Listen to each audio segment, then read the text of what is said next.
What's going on, guys? Welcome back to another edition of the evolution of Sports Talk Television. It's the Sports Web. I'm your host, Peter Blake. And how do we start off this show on a happy Hump Day edition, a Thanksgiving Eve edition, as we'll throw the question out there tonight. What are you most thankful for when it comes to the sports world? What are you most thankful for in your life? 3 things. Bring the passion, bring your excitement, just don't bring any nonsense. Once again, I'm your host, Peter Blake, your Rolex reporter, giving you something to think about, as we'll have Harry the Greek on the show. We'll read comments. We'll take phone calls as we get you ready for Tampa Bay Buccaneer football as they face the Arizona Cardinals on Sunday.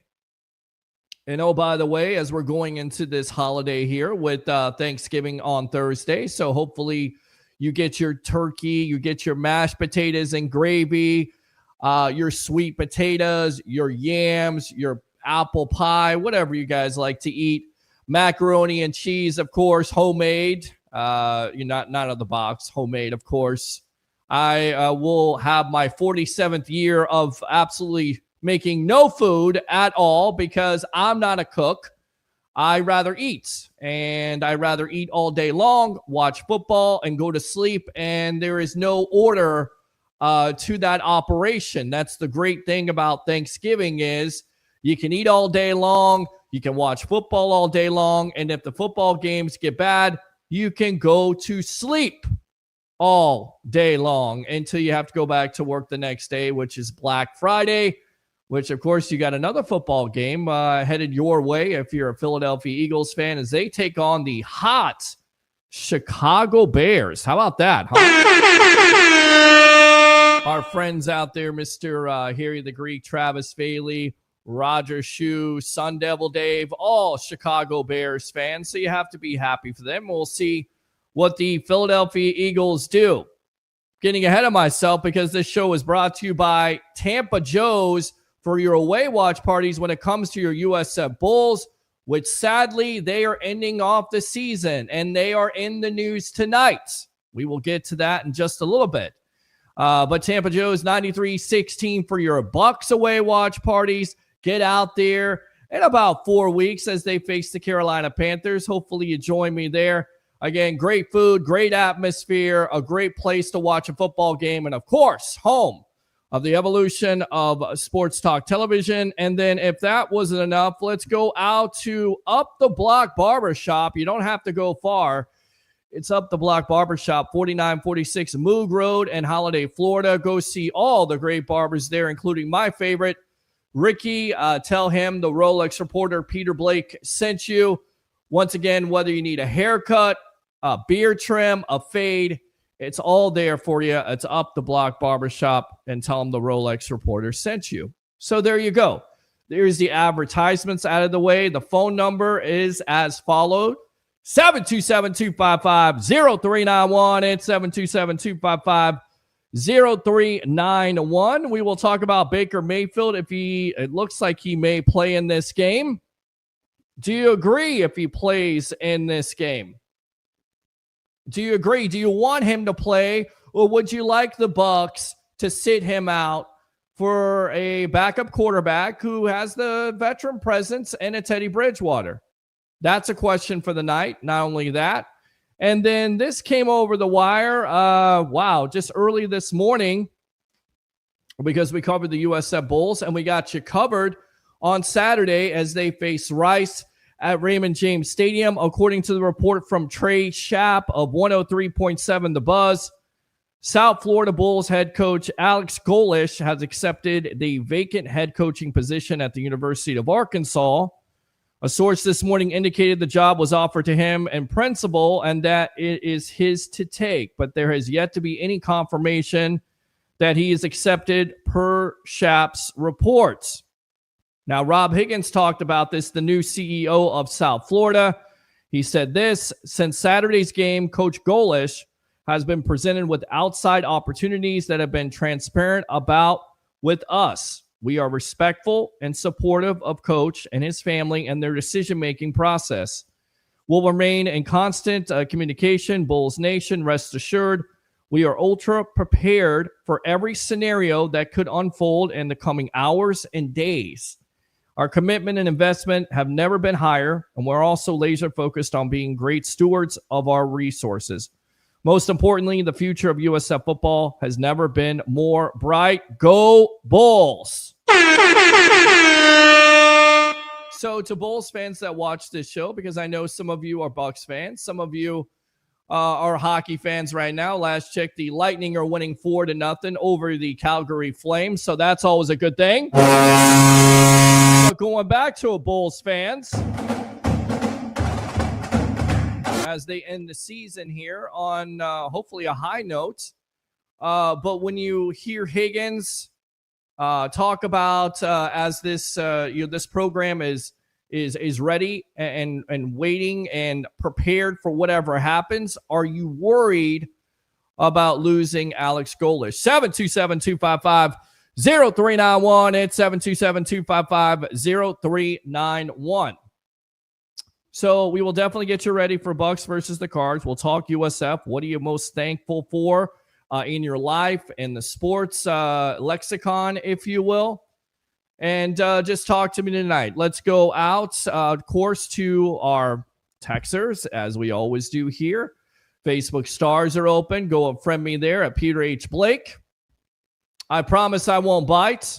A lot of people were kind of, I think, disappointed with the Monday show. And I really wasn't. I gave you the opportunity to say what you wanted to say. I gave the Todd Bowles haters out there the opportunity to say they wanted to fire Todd Bowles. Give me some type of reason. But listen, I'm just going to put it out there. I'm going to do the show that I know that you want to see me do on Monday and Wednesday nights. And of course, before and after Bucs games, which, by the way, we will be live from What the Buck Tailgate at 10 o'clock on Sunday. And then after the game, in collaboration with the JP Peterson Show, hopefully a victory Sunday night there, and a victory Monday. We're talking about beating the Arizona Cardinals on Sunday. So we got you covered with that. But I just want to put it out there. Like, listen, I know some of you may have not liked the way I came across, but I just feel like, you know, at a certain point, you can only beat a dead horse so many times before you have to put it out there. And that's what we did on Monday night. So if some of you were turned off by that, I'm sorry. I'm going to do the show that I always do here. I'm going to do the evolution of sports talk television. I hope you tune in. If you tuned out, then you're going to miss out. You're going to miss out on guests. You're going to miss out on a great opportunity to say what you want to say if you're a Tampa Bay sports fan, whether it's about your Tampa Bay Buccaneers, whether it's about your USF Bulls, whether it's about your Tampa Bay Rays or your Tampa Bay Lightning, or around the NFL, or around the NBA, or around the NHL, or around Major League Baseball, or around college football. We give you that opportunity. And there's not another show out there that can do what we do on a nightly, on a weekly basis. Not one. And if there is, we'll go toe-to-toe with them. With that being said, let's go out to the phone lines here. Let's go out. Well, we'll hold off on the phone line. Let's get out to my guy here who wasn't with us on Monday, giving him a break. Let's go out to my co-host here, Mr. Harry the Greek.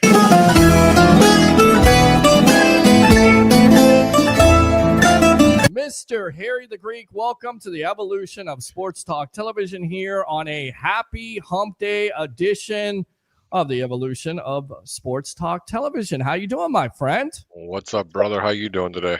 I'm doing great. A lot of things to talk about as we get everybody ready for Tampa Bay Buccaneer football, to get that losing taste out of your mouth. A 3-game losing streak right now, and that's mid-season or that late season pivot. And I want to throw this out there. Here's something I'm thankful for, and this is from Buccaneers.com.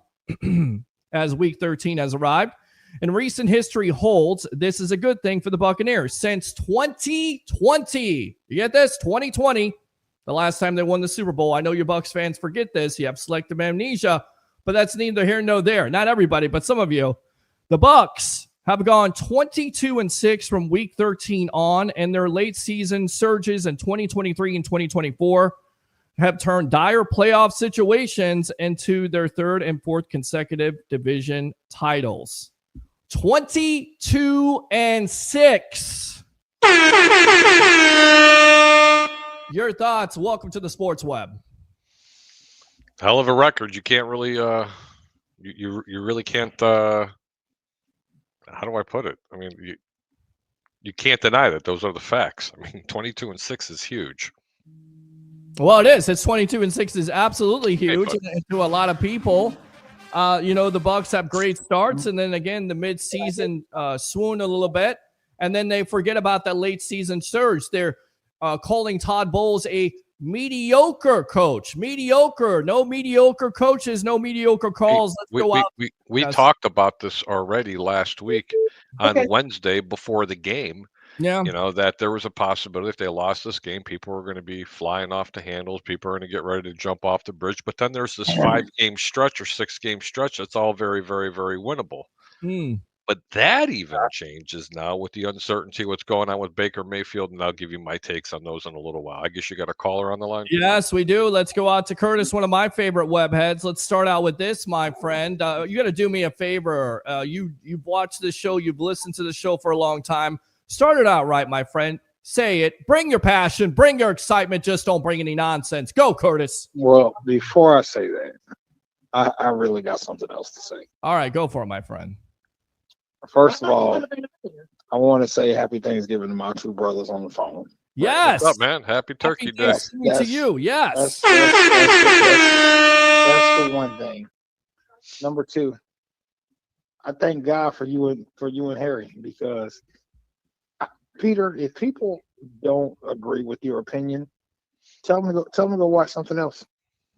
Well, but they could definitely do that. I mean, there's plenty of choices. By the way, Stranger Things are on tonight on Netflix. Don't give away any spoilers. You can watch that, but you're here with me. Hopefully, you are here with me on Monday and Wednesday nights. Yes, I've been watching Bel Air on Peacock. I love that too. That's a good show too. You can watch that show if you don't like this. Bel Air. It's a remake of Fresh Prince of Bel Air. Fresh Prince of Bel Air. Yes. That's really good. Yeah, you got to watch some TV sometime, my friend.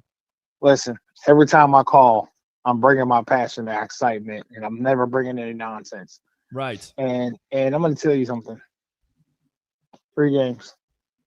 You're still over 500. You're still winning your division. Yes. I mean, are we terrified that we don't know what's going to happen with your quarterback? True enough, but yes, you should be. And he just gave me that segment. Curtis, I want you to hang on and just listen to what I'm going to talk about real quick.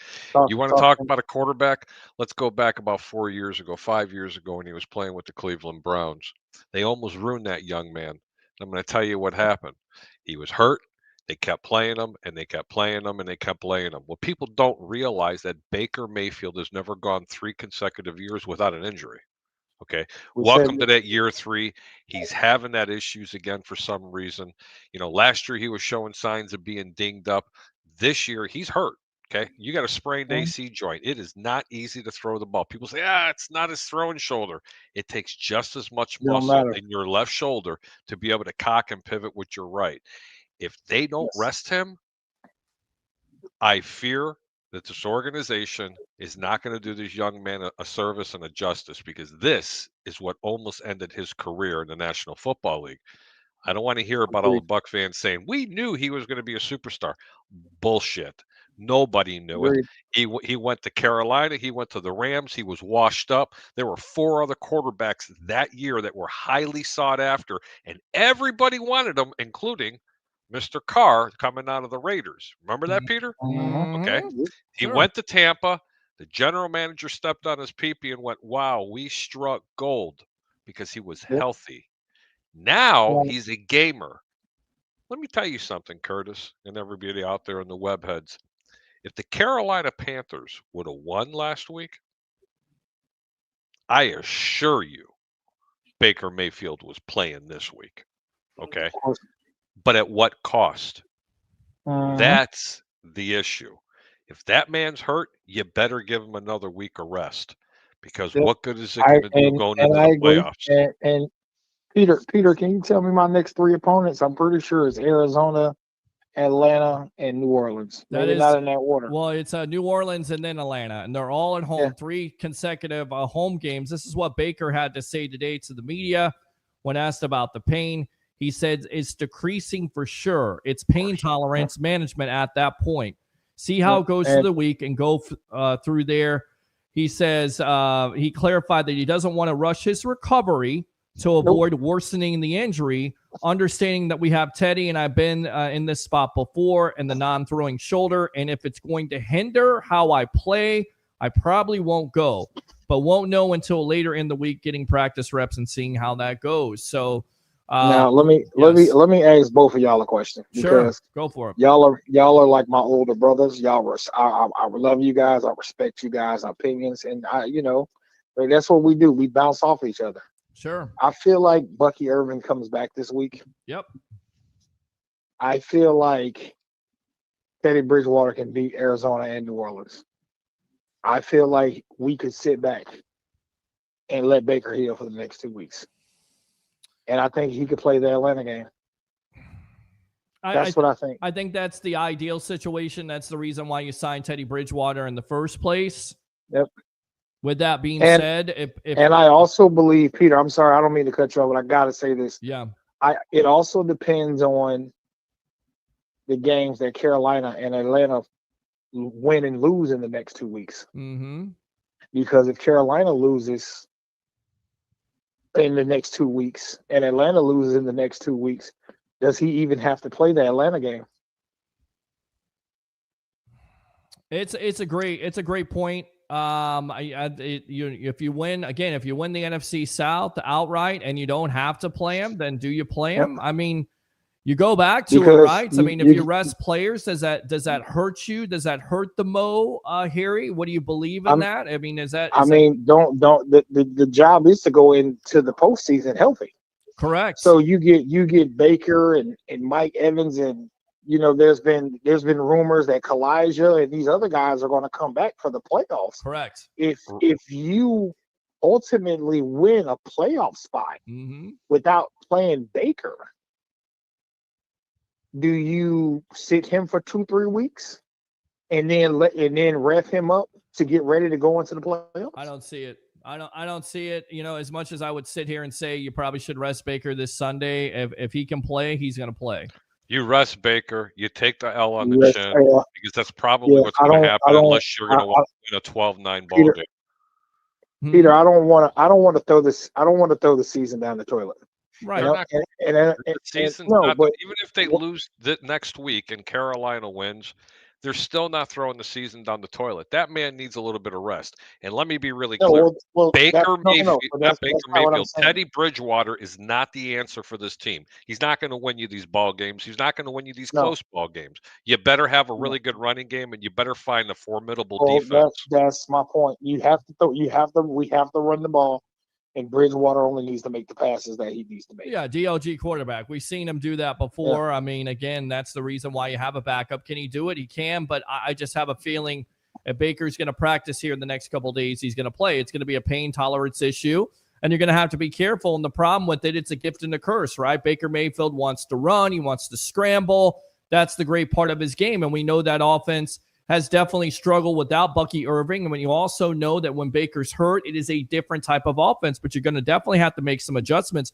The more concerning issue or the more concerning injury that is on this list at this point that nobody's really talked about is Tristan Wirfs with a shoulder injury. We saw him look, it's been rough. It's been a rough patch here with him. You don't know if he's necessarily 100%. To me, he's still the best left tackle, but he's not 100% at this point. And now he's got a shoulder injury. So I'd be more concerned about that. And if he doesn't play, good luck. The crazy thing is Peter, me, you, and Harry had this conversation at the beginning of the season. Yeah, we did. Okay.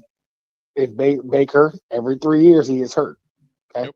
We were terrified of that. Yep. The other thing that we said is, the one thing that's going to derail this Bucs team is injuries, which it has to a certain degree. Oh, it's not to a degree, Peter. That is absolutely no. It's atrocious what's happened to this team with injuries this year. Yes, it's and for these, I don't want to say fake Bucs fans, but I'm going to say for these people who aren't watching the star power that has failed on this team. Like, what is wrong with you people? Well, I mean, listen, I put the post out there, and by the way, thanks a lot to all my Facebook friends, followers, sharers out there. Love the likes and love the great comments, and even the people who don't agree with me. I mean, I still love the comments. How good is Jamel Dean playing this year? I mean, Jamel Dean at points in the year has been the best corner according to Pro Football Focus. But the problem is, it's been the reason can't stay on the field. Benjamin Morrison,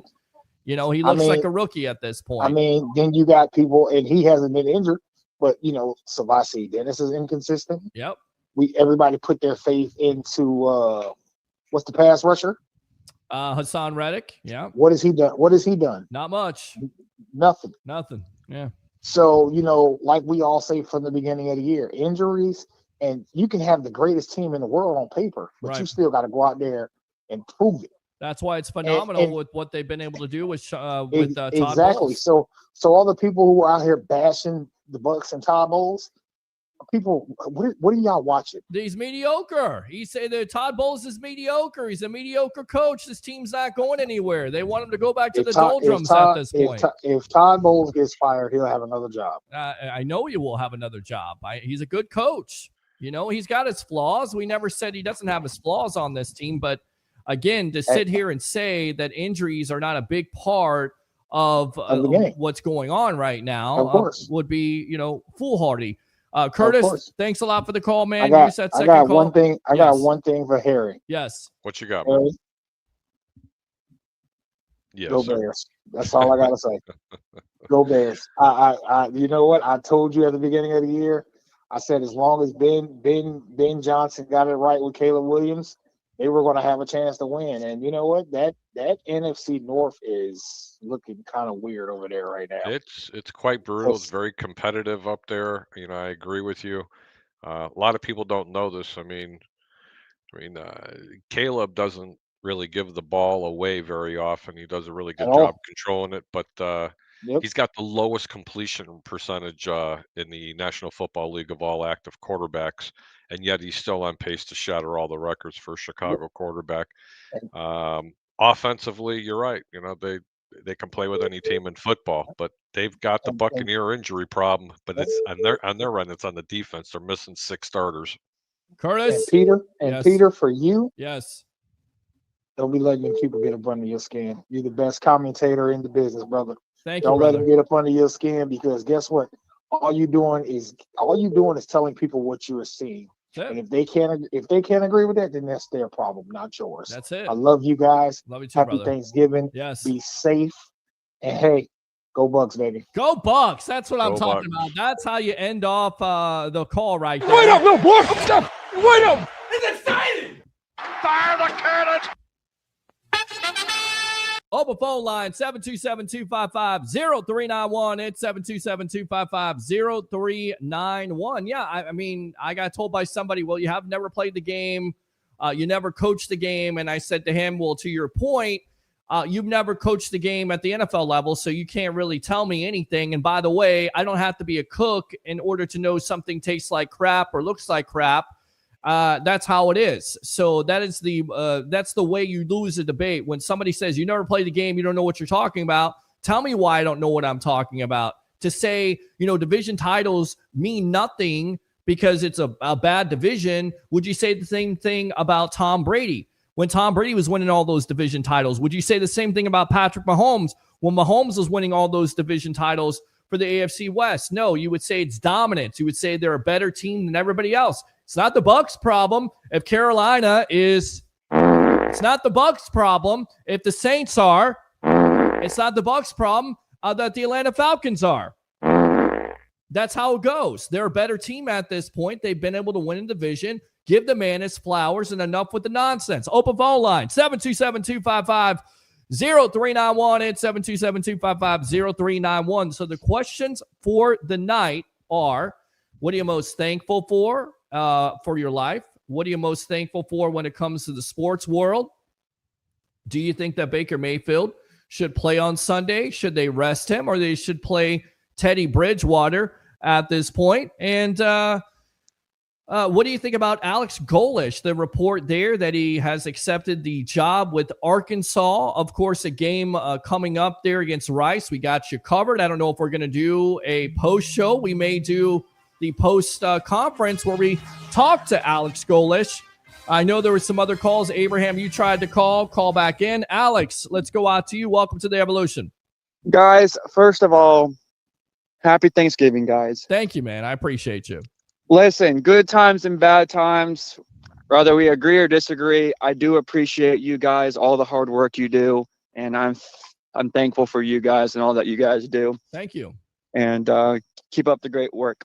Now, talking about this team. Now, listen, here's my opinion on Sunday going forward, the season overall. I know me and Peter had a little hot moment during the show on Monday, but that's okay. Just bringing a little nonsense, and I'm just kidding. But I really believe that Sunday is a must win. I'm gonna tell you why.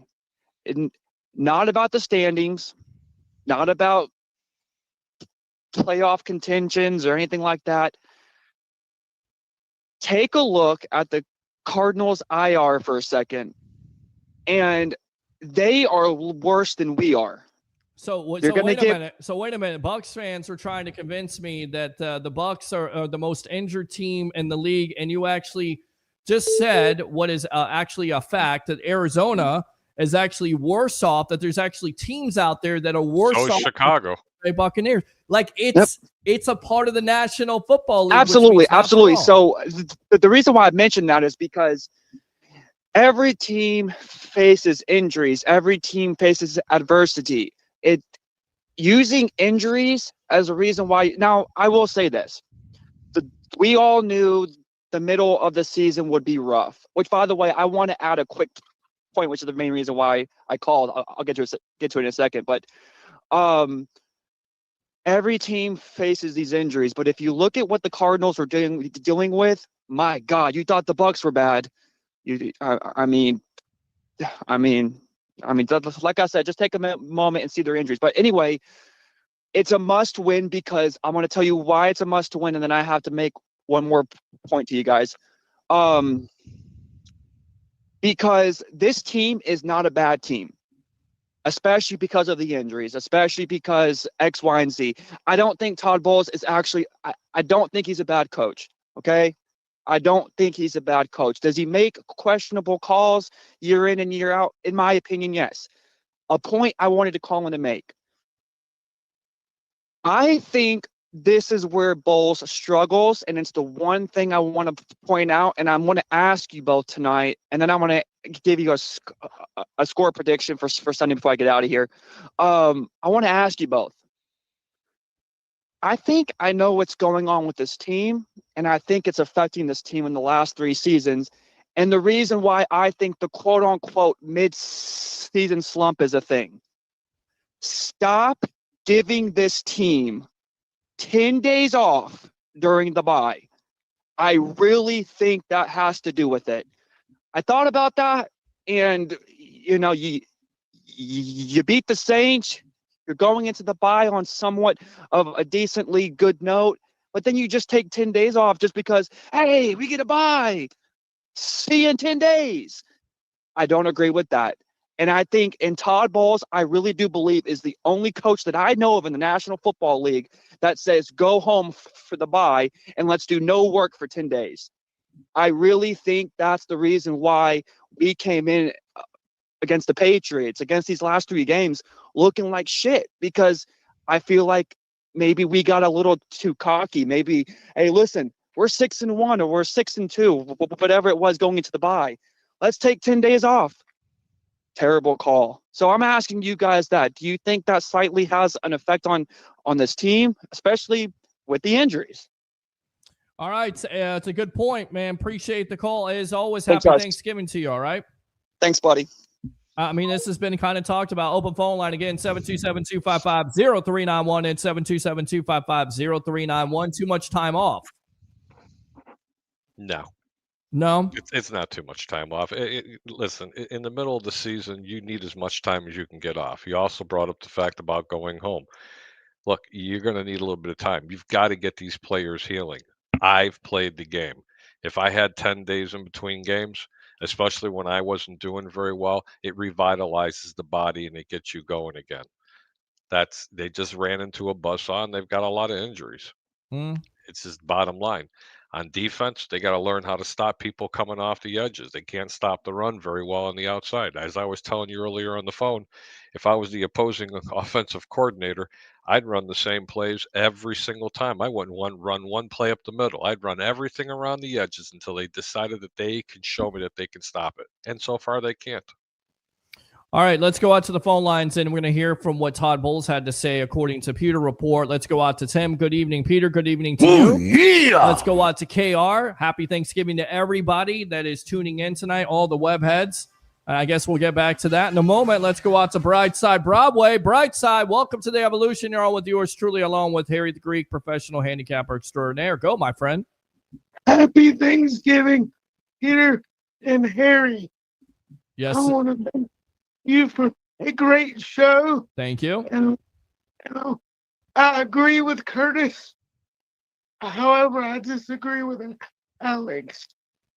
I agree they should have had the 10 days off. They've been injured. They needed to rest and recover, and the body needs to heal. I think that given the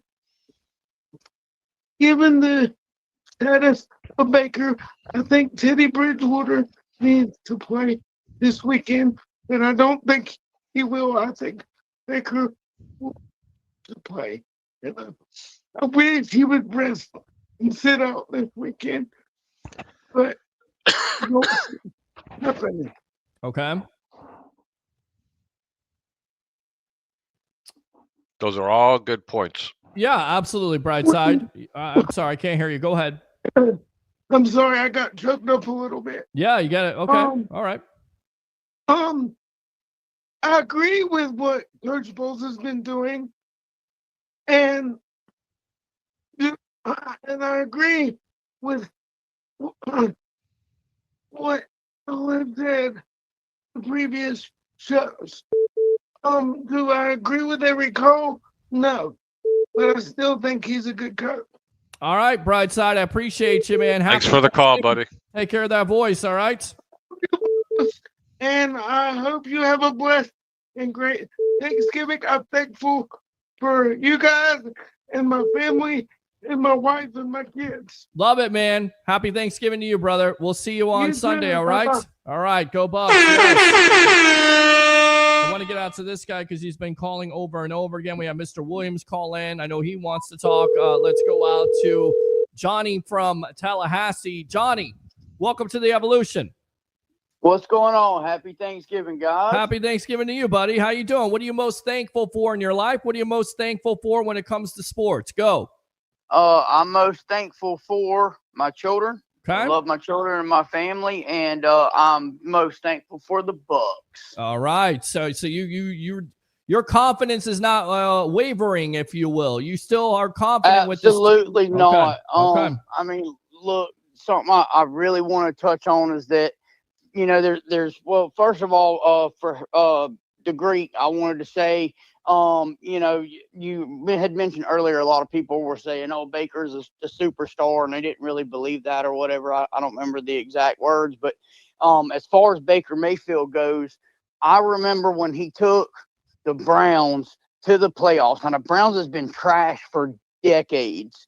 When the Browns let him go, my thought process was, man, I wish we could get Baker Mayfield. I've always kind of liked Baker as a player, and I was really, really excited when we got Baker Mayfield come to the Bucs. And you wanted Baker over Derek Carr. Now, hold on. Be careful when you answer this. Baker's final 3 games were, I believe, 15 for 60 with 1 touchdown and 3 interceptions. I'm just throwing it out there. There's a reason why he signed for a couple $1 million with Tampa. It's not because that he just wanted to come here. He wanted an opportunity to play again. He was not the most sought after quarterback in that class of free agents or people or teams that were willing to trade other quarterbacks from. As a matter of fact, he was behind a lot of bench players, to be honest with you, because that's exactly all he was. He was a number 2. He was going to become a journeyman quarterback. They struck gold in Tampa when he came here because he fit with the system. Nobody knew that. You know, and I can appreciate your excitement about, you know, really liking Baker and wanting him to play here. Yeah, but that was the Baker that originally went to Cleveland, not the Baker that was continued to get hurt, and the career looks like it was going to be completely over.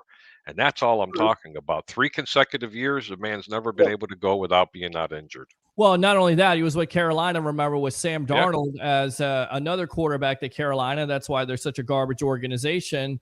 And then followed that. We'll see what they do this year. Not too garbage right now. They're playing a lot better. They lost to San Francisco. We'll see. They are. We'll see. But I'm not buying. I've always personally kind of been a fan of Baker. You know, right? I think a lot of that, John. I will say this, John and Harry, that when you saw him on Thursday Night Football and you saw that Liam Cohen, who was becoming the offensive coordinator, was familiar with him with the Rams, you could see there was some potential there that there was some excitement that he definitely would fit that offensive system. But did anybody know that he would turn into a franchise quarterback, which I think, he was drafted like that, but nobody knew it. Like you said, He's always been a franchise quarterback. The problem is the injuries. Even Tom Brady was your franchise quarterback, but eventually I'm just saying, with father time, eventually it's going to catch up to you. And with all those injuries from his back to his knee to his neck, it was just compiling over and over and over again. The only thing I'm saying is you have to really be careful with this man, especially with this injury on his left shoulder. Do not let him play. Give him the rest.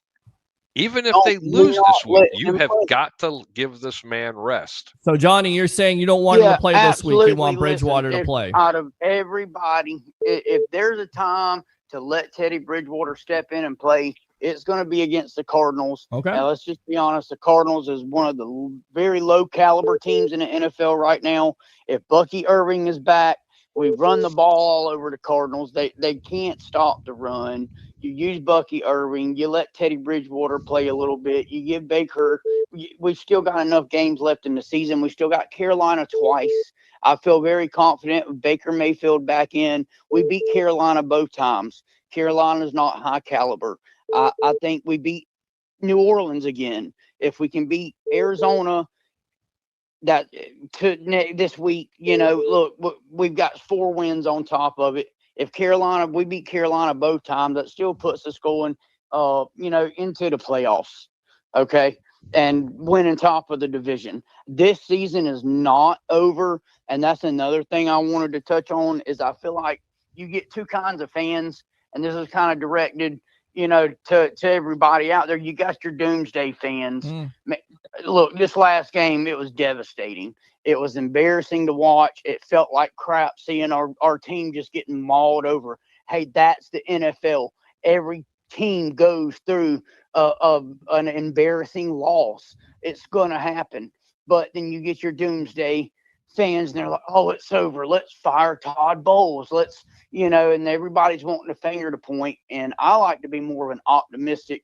I believe in this team. When we was only winning 2 games a season, I've always believed in this team. And that's what you got to do as a fan. No matter what you go through, you just got to uplift your team, believe that we can get through it. And this season is definitely not over with yet. And, firing Todd Bowles is not the answer. Nope. I mean, we're winning the division. Okay. This would be the 4th consecutive year with Todd Bowles winning the division if we take it. So we're winning games. We have a good high caliber team. There's just a lot of things that has to be worked on. We've got to get past the injuries. The injuries is devastating this team right now. We've got a lot of young rookies with a lot of talent stepping up, making big plays. So, no, this season's not over, and no, firing Todd Bowles is not the answer. Overall, Todd Bowles is a great coach. I've always liked Todd Bowles. If you watch his sideline demeanor, it never really changes. Todd Bowles is the same all the time. Right, and fans don't like that. Yeah. Some fans don't like that. Some fans want to see the coach get angry and get pissed off on the sidelines. Todd Bowles has a way of keeping that same cool throughout the whole game. And you can see his gears are always turning. He's always thinking, and that's kind of the chill that Todd Bowles brings on the sideline. And if you watch some of the post game and some of his locker room speeches and stuff, if you kind of get into that and see the fire that he actually brings when he's speaking to the team, that's the Todd Bowles that I like.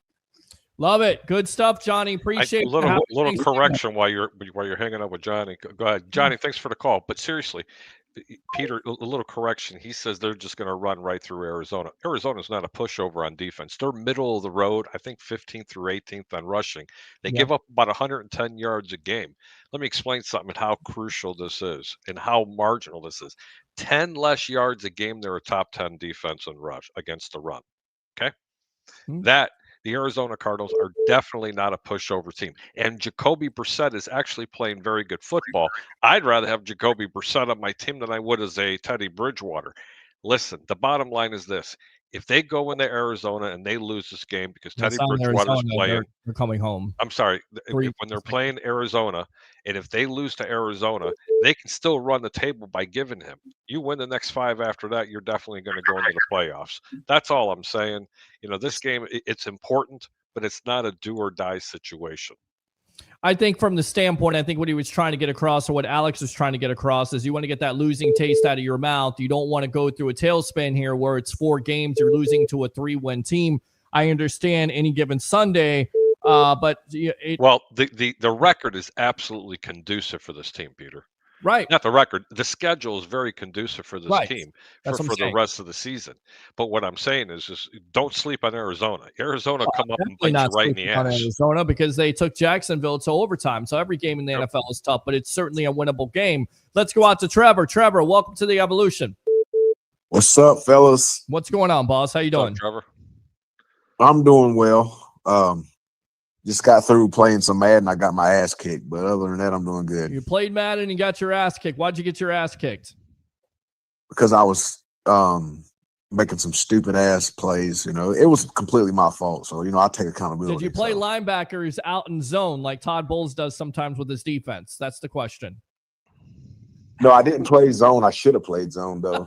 I was trying to be aggressive and blitz every damn play, and it got me killed. So. Well, there you go. When you blitz, you got 1-on-1 coverage, and you got to get guys. Probably Jamel Dean got hurt trying to cover on Matt. I'm just joking. I like Jamel Dean. So, it shows you how much I know about football, right? Well, I think we all think we know about football when we play Madden, but I mean, again, I watch football a long time. I don't pretend to know everything about football, but I think I'm pretty intelligent when it comes to this game, and I think my track record would speak for itself. But we'll just put that in there because again, a fan called me out and said, "Well, you never coached the game at a high level, and you never played the game, so you don't know what you're talking about." And okay, all right, whatever, that's cool.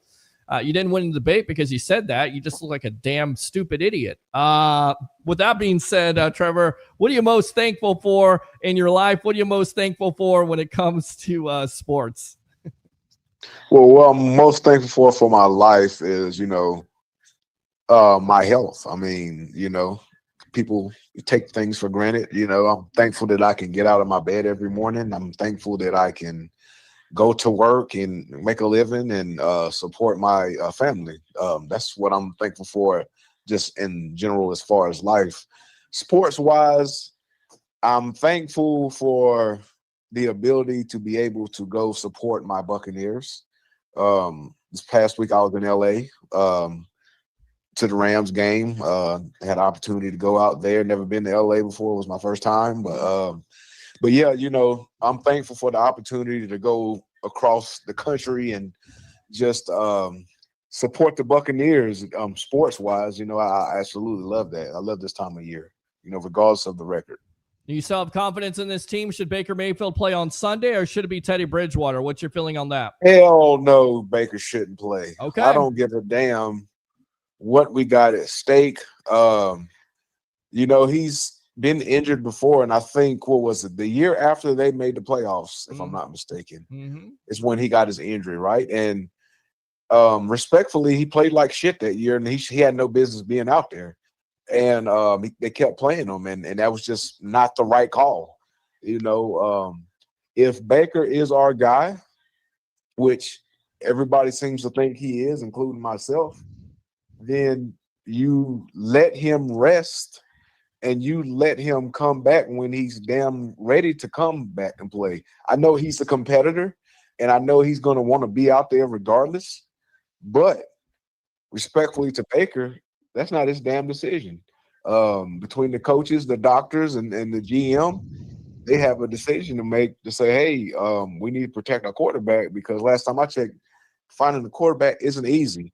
And I'm with Harry when it comes to did I always know Baker was going to be the guy? Hell no, I didn't. Now, I'm going to tell you my story. When we signed Baker, I was pissed. I didn't want Baker. I was like, hell no. Who wants that fucking bum? I'm just going to be honest with you. And I predicted he was coming to the team. You did. I mean, I'm just going to be honest with you. I could sit here and lie to you like everybody else, but I'm going to just I'm a realist, and when we first got Baker, I was like, I don't want this fucking bum on our team. I was like, I'd rather go with Kyle Trask. He's been playing under Brady these last couple of years. Let's see what this kid got. And I was humble. And Baker humbled me. Okay, I ate a big ass slice of humble pie, and he baked it up for me and handed it to me himself. You know, over what he's done these last couple of years for our team. And so I love Baker now, but I'm not going to sit here and pretend like I was excited when we got Baker. Hell no, I wasn't. I thought he was a bum. I'm just going to be honest with you. All right. And he proved me wrong. And you know, and I will humbly apologize and say, hey, you know, Baker, hey, you proved everybody wrong, to include myself. But getting back to what we were saying though, as far as him playing, no, he shouldn't play. You know, I understand that we got the playoffs implications coming up, and I understand that, you know, we need to try to win as many games as we can. But I mean, you're gonna send him out there. He's already damn hurt. And the thing about Baker that I love is also a thing about Baker that can get him in trouble is he's so competitive. Yep. That he's going to want to go out there and make a play, and it's going to get himself hurt even worse. And we have to protect Baker from himself.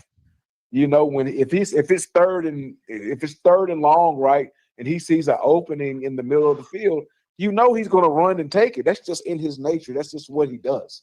And so I don't think he needs to be out there having those type of plays. He's too injured right now. He doesn't need to be out there doing that.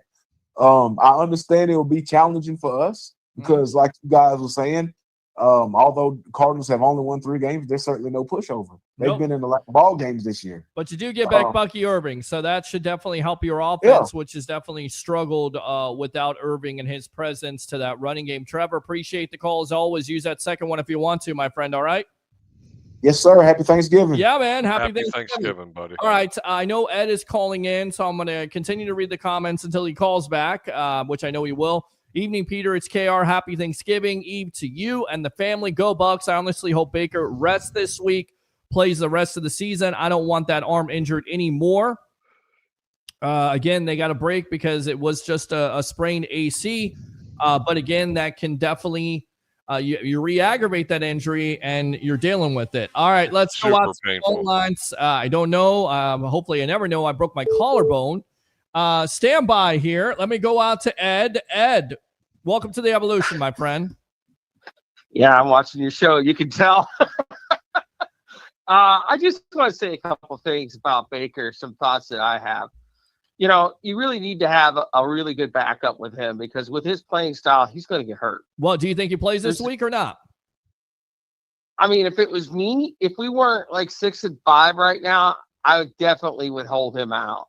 But I think in order to make sure that Carolina doesn't pick up a game and we lose a game. By the way, they play the Rams this week, so we'll see how great Carolina is. Well, maybe we can throw this game away. I mean, I think that's to Harry's point. It's not a big game, but then again, because if you lose it, you know, not as all is lost. Although I don't know who Atlanta's playing, but then Atlanta gains on you, and then again you have a 4-game losing streak, and you like again to get that big bad taste out of your mouth. But we'll see how good Carolina is this week as they face the Rams. So there you go. So, anyways, back to my comments I'm going to make about Baker. Is that I've watched him. I watched a few games when he was with Cleveland, and Cleveland was just a bad team. It wasn't Baker's fault, really. He did it. I can't remember what year it was he was in, but he did have a good year, a decent year with Cleveland. And then the year after, that offensive coordinator went somewhere else, I think, and then he started not playing so good. Mm-hmm. And I'm not 100% sure that this system that he's in now is actually going to his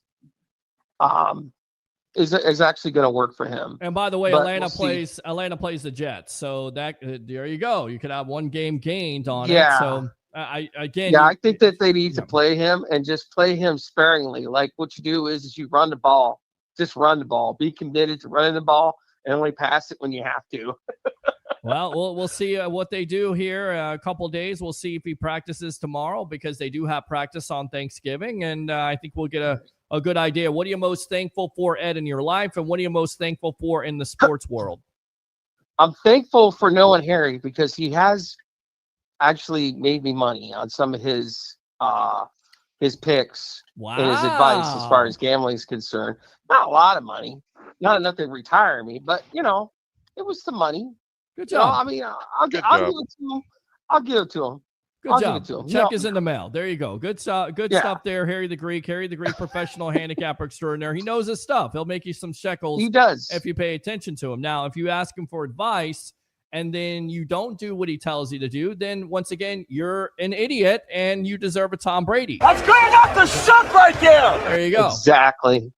I know Harry loves So anyways, that let me sound get effect. back to what I was talking about Baker about. Okay, so Baker then went to another team.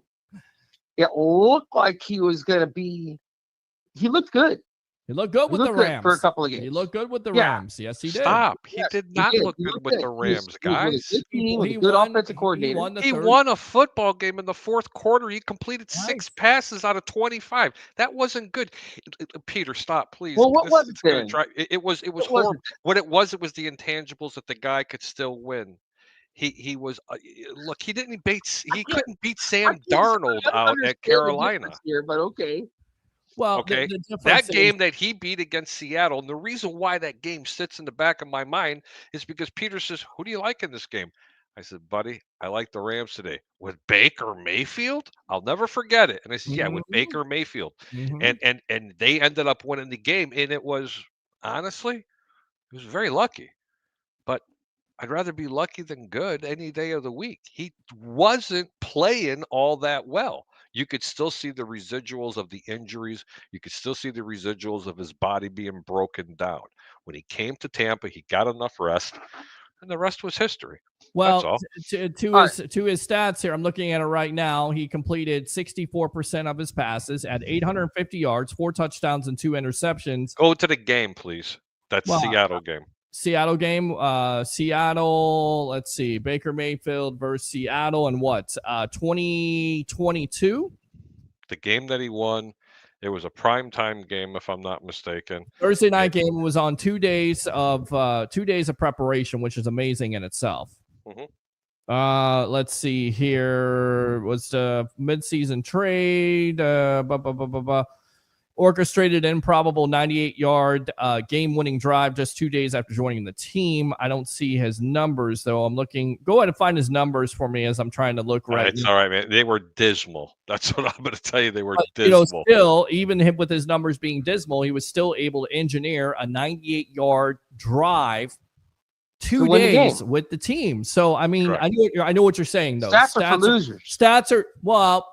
But stats are nothing to write home about. So it was improbable for him to come in here and be a franchise quarterback for the Bucs. And I can understand some Bucs fans not necessarily embracing him and wanting a Derek Carr or somebody else. But there's a reason why I wanted Derek Carr too. But then I saw him play. Right. I saw him play a few games over in L.A. or not L.A. but Las Vegas, and he looked like the same Derek Carr that I saw when he was with another team. So, and I announced when the Raiders were getting rid of him, I was like, be careful what you're wishing for. There's something wrong with that shoulder. He can't throw to his left. Do you recall that, Peter? I do recall that. And it was 8 or 9 games in, and the guy was bouncing balls off the turf. He never fixed his shoulder. Where's Derek Carr now? Just curious. Well, Derek Carr's retired. Bagging groceries. Correct. He couldn't play. Anyways, back to Baker. We're getting so sidetracked here. It's okay. So Baker's with the Bucs now, okay?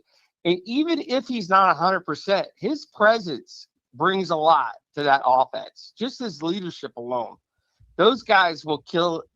They will beat, kill, do anything for that guy. For him. Okay, he's kind of like almost got the same leadership of Tom Brady. You know, it's a little different, but it's almost the same. Like when Tom Brady's out there, it doesn't matter if Tom Brady can throw the ball. Just his presence alone makes the team better. Can you guys agree with that? Well, I definitely agree with that. I could definitely agree with what he does, his presence to that offense. Absolutely. I absolutely agree with that. So, And you can't knock a guy for his stats when you got no running game, man. In the NFL, you need a running game to go with your passing. well, game. you're gonna definitely get that back there with Bucky Irving coming back, missing so many games for this team. And I'm sorry, I seem like I'm disheveled here, but I'm trying to figure out where those numbers are at this point. There they are. I found them. It was actually more than I thought. He went 11 for 19 for $132, no TDs, no picks. Then on January 8th, he went 13 for 26, which was 50% for 147 yards. Again, no TDs and 1 pick. Mm-hmm. And after that, the Tampa Bay Buccaneers ended up with him. Well, he had 4 touchdowns and 2 interceptions with the Rams, didn't he? Somewhere? Correct. Okay. I think total. But in that game, it was pretty dismal. Well, it wasn't great. No, it was pretty dismal. Well, I think you can say if he doesn't have a running game, he's going to have bad games. The great thing about Baker Mayfield is even though his numbers are nothing to write home about sometimes, he finds a way to win. Then they were nothing to write home about. Now they're worthwhile talking about. And if you want to continue on that pattern, that young man he's going to need to have some rest. Simple as that. Okay. All right. Don't let him play like they did in Cleveland. All right, man. Ed, I appreciate the call as always. Thanks a lot for the call. Okay. Use the second call if you want to, okay? All right, bye. All right, so good stuff there. Let's see who else called in. This person called. I don't know who this is. We're going to find out together who it is because I don't like to miss. Hello, you have reached scam prevention. Oh, scam prevention. All right, so scam prevention. There you go. All right, so good evening, Peter, says Tim. Thank you very much. Yeah. KR, again, happy Thanksgiving Eve to you, the family, go Bucs. Honestly, hope Baker rests this week, play the rest of the season. I don't want the arm injury anymore. Let's go out to the phone lines. What's your name? Where are you calling from? You're on the Evolution.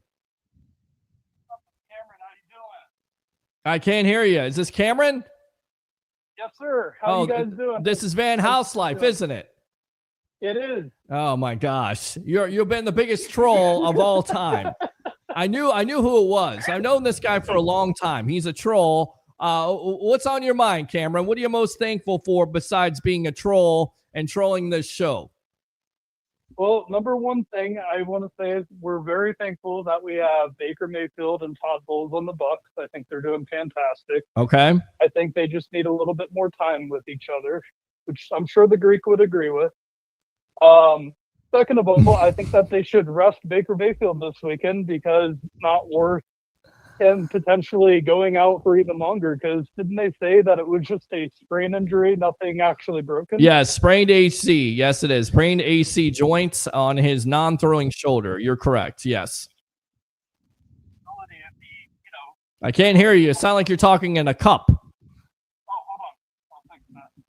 Did they have a thing called you got to turn the phone back towards your mouth? Shut up, Harry. I was trying to use my AirPods. Yes. Is that better? Yes, that's better. We can hear you now. Go ahead. All right. So what the point I was trying to make was Baker Mayfield potentially could end up getting even more injured, like actually breaking something to where he's done, even into next year. So is it really worth it? As long as at this point, we're not going to go like we wanted to go, 12 and whatever, or 14 and whatever, we're just going to have to win our division. So it's not hard to do against the Panthers. The Panthers are probably going to lose against the Rams. So I don't want to jinx it, but I like the chances of that. And if we lose this game, like the Greek said, I don't really see the big deal with resting. I'm even willing to say rest all of them. Rest Godwin. Don't even let Irving play in this game. Let Tucker play. And just start all your backups for this one. After that last game I seen with Chris Godwin, he needs to play. Yeah, he definitely needs to play. He needs to play some reps. And they had him on a pitch count, too, because he's just getting working back in. Yeah, it's just working back in again. So, yep. I just worry about him because didn't he just come back and then that same game he got injured again? Yep. Or injured. They brought him back with Wirfs back for the Philadelphia game earlier in the season. Yep. Yeah, that's what it was. And he got hurt in the Seattle game. So yeah. So I do have one question because I've always kind of been a Kyle Trask fan, not as their starting quarterback, of course, but in case Brady or Mayfield ever went down, that I felt like he was a decent backup quarterback. What do you guys think about getting rid of Bridgewater for Kyle Trask? Do you think? I'm all for it. I don't see it happening. I don't know. No, it ain't gonna happen. But I don't know what this the love team would be affair with better Kyle off. Trask is. This team would be better off. I watched Bridgewater. Okay. That man doesn't have it anymore. If he plays this weekend, they better be handing it off to Bucky every single play.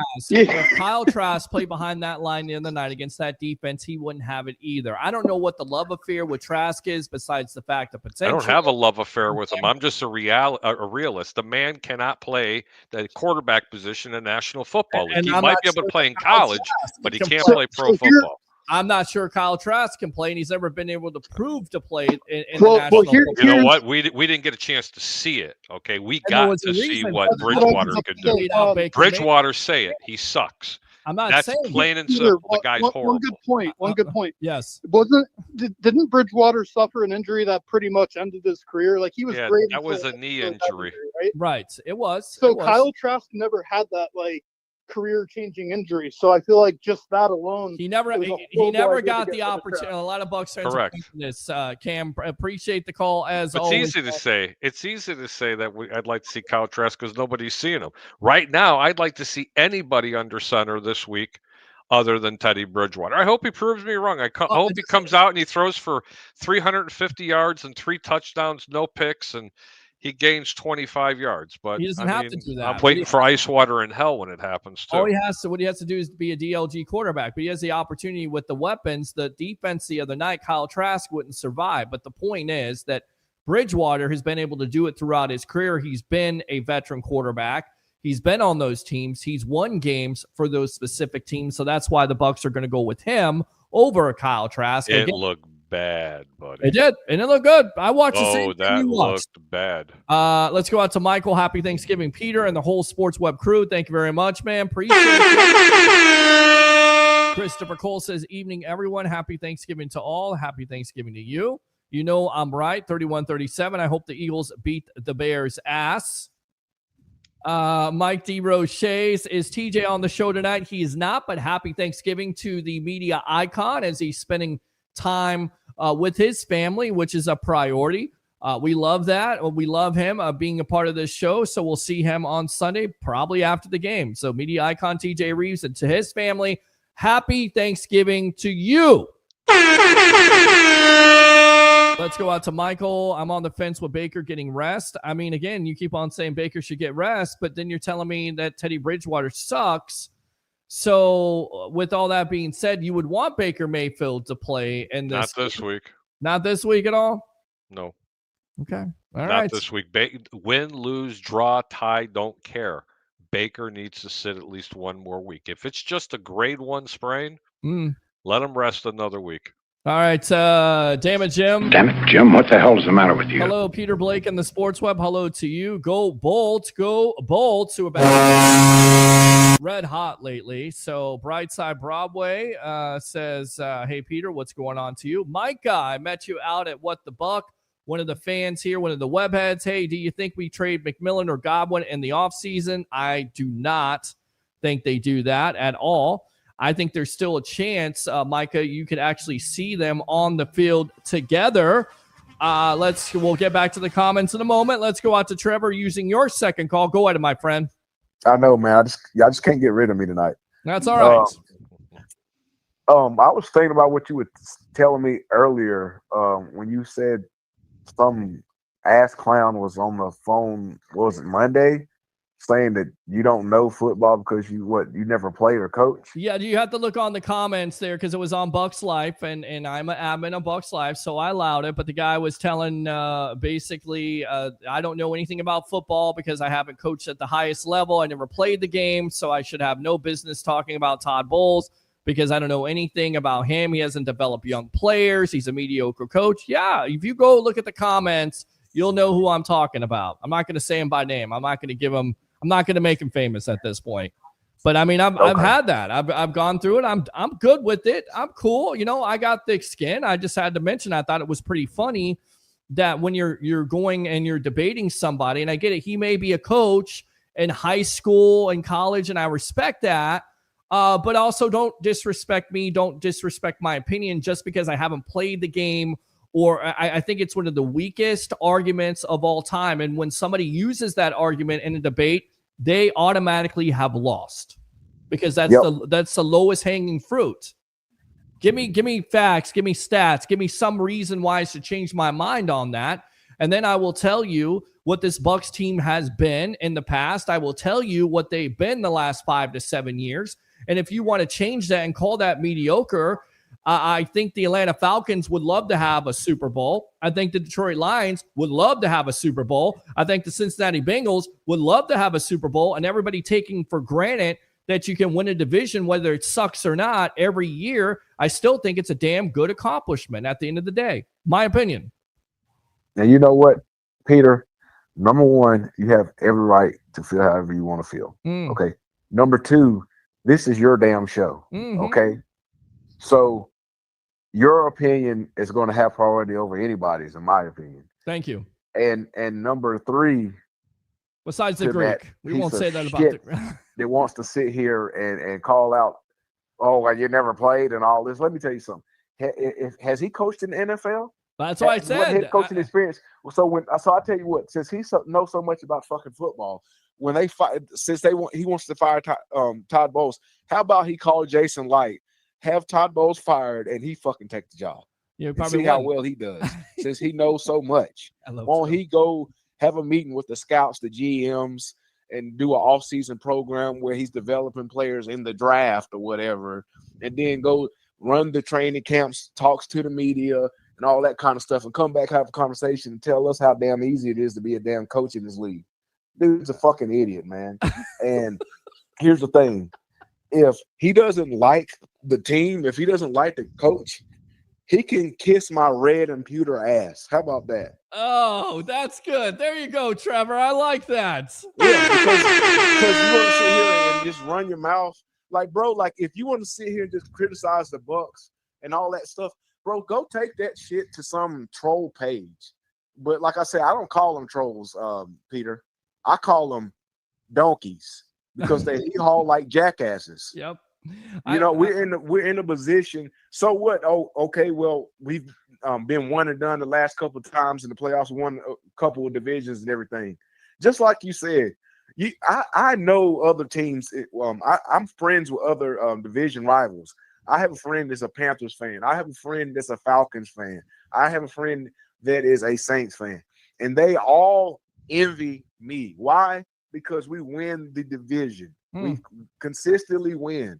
I remember just 10 years back, we were the laughing stock. We were at the – you want to talk about mediocre? Doldrums. They forget about the abomination that was Greg Schiano. You forget about Raheem Morris going 4-2 and 4-12 because you went overseas there and you had an argument with Aqib Talib, and you forget about Schiano, and I'm sorry, Harry. You forget about Lovie Smith, and you forget about Dirk Cutter, and you forget about getting blown out on, primetime Thursday night football, 56 to 14. I'm there with Dad. I'm like, Dad, let's watch college football. Might as well watch college football. Let's watch the Bucs football there on Thursday night, and we get all this food, and we're all around the TV because the Bucs are on prime time, and we're all excited. And then you get F you, and F you. Peace out. I'm going to go have a Guinness. Because that's what that Bucs team did that night. They F-U'd every Bucs fan that was watching. I couldn't watch it anymore after the first half. I mean, I watch it because I'm a masochist, but it was 56 to 14. That game was atrocious. It was an absolute killer.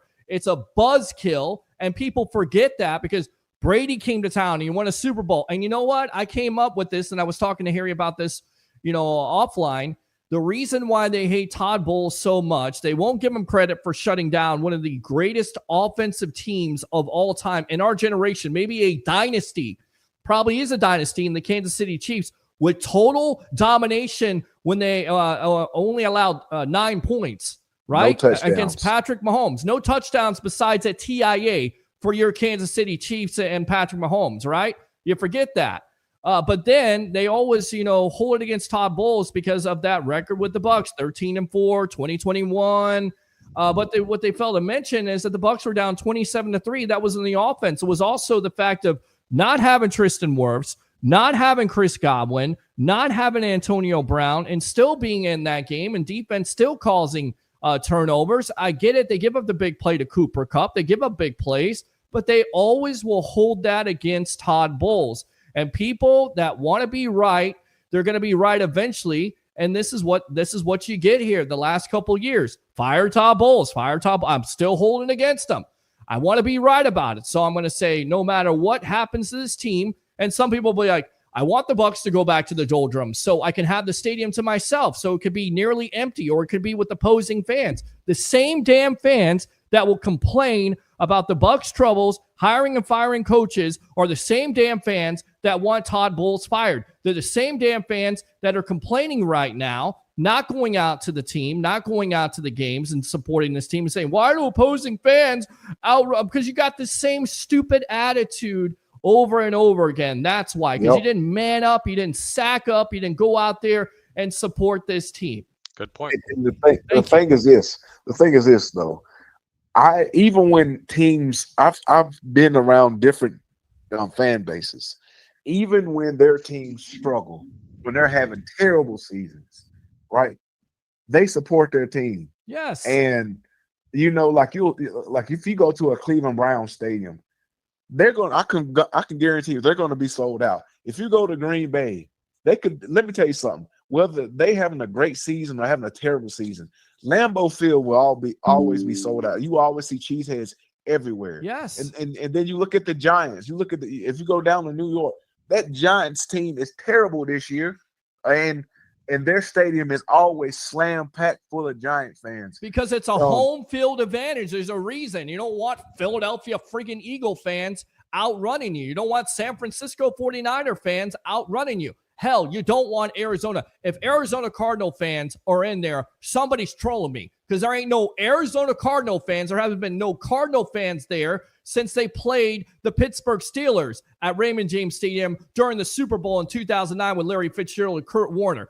Give me a break. If there's Cardinal fans, that is a disgrace. If there's any Cardinal fans this Sunday, I don't care if the Bucs are on a 30-game losing streak. Cardinal fans do not travel. You can't sell me on it. Somebody's trolling me.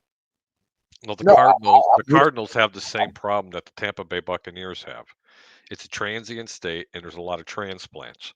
So you're correct. You're not going to have that many Cardinal fans at Tampa Stadium.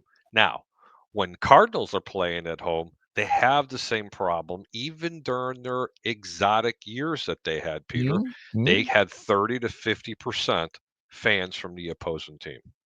Yeah, I mean, it's disappointing, Trevor, and I get the frustration. I understand, and I appreciate you having my back. I appreciate you always being a loyal webhead, and happy Thanksgiving to you, buddy. I'm thankful. I'm really thankful for you guys. I'm thankful for the people that tune into this show, that Facebook star this show, that YouTube super chat this show. I'm thankful for the Greek. I'm thankful for TJ Reeves and JP Peterson and Jason Powers and Tampa Bay Ray Kennedy and Travis Faley.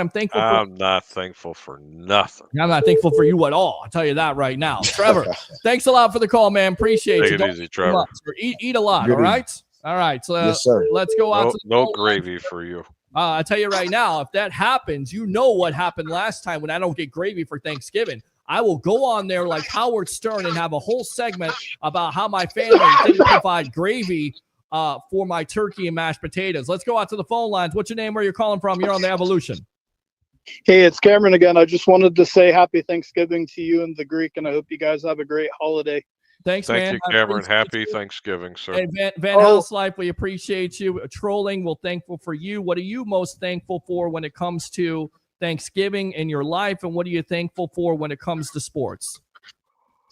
I'd have to say I am thankful for my family. I'm thankful for God in my life and my puppy, and I am also thankful for Baker Mayfield being on the Bucs when it comes to sports, and also thankful that the Rays owner finally sold the team to somebody else. Here. You know what? That's what I'm thankful for. No Stu Sternberg. Yeah, no Stu Sternberg. Yes.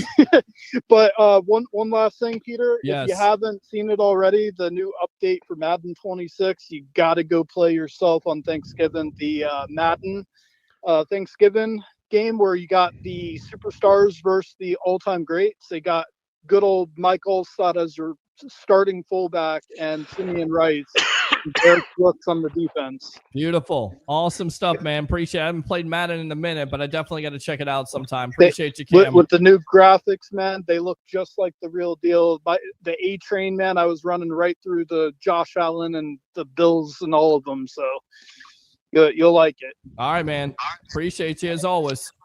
Have a good night. All right. Happy Thanksgiving, buddy. He's a troll, but I've known him for a while now. He's a friend, so that's what he does. All right. Peter, you can yes. read the comments, but the Greek is going to disappear.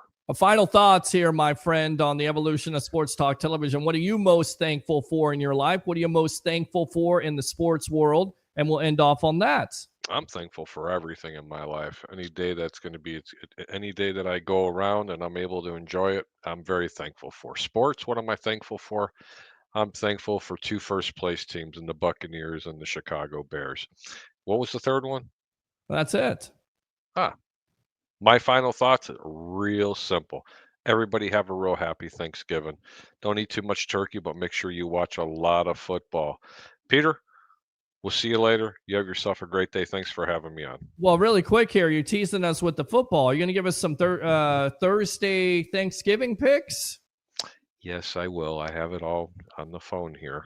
Okay, go for it. No, don't do that yet. Don't do it yet. Okay, well, we'll continue to read. I'm gonna do this right now. Yeah, that's good. Here we go. I don't know if my YouTube is working today. I don't know. YouTube is weird. I'm thankful.